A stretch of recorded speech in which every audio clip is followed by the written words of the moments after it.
Hey, what's up, everybody? It's Mark from the Nerd for No Reason podcast, and this week we're talking about 1985's classic anime Vampire Hunter D. Now, this, much like many other animes of the time, is holds a very special place in the heart of elder millennials like myself. This was one of the first, if not the first, anime that a lot of people of my generation, of my age range, saw when we were kids. And in the late 80s, early 90s, there was absolutely nothing like this at the time. This was a brand new style of animation, rarely seen this side of the world, and a lot of people really kind of fell in love with it. So what sets Vampire Hunter D apart, besides it just being a excellent film, is the very specific kind of 80s anime style that it's animated in.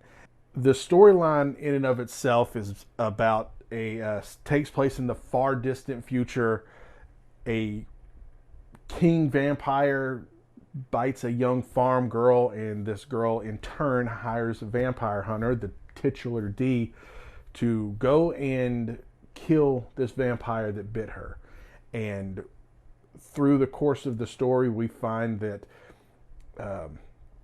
he has his minions that he sends out, and then at the final battle we see that D is none other than the descendant of the great Dracula.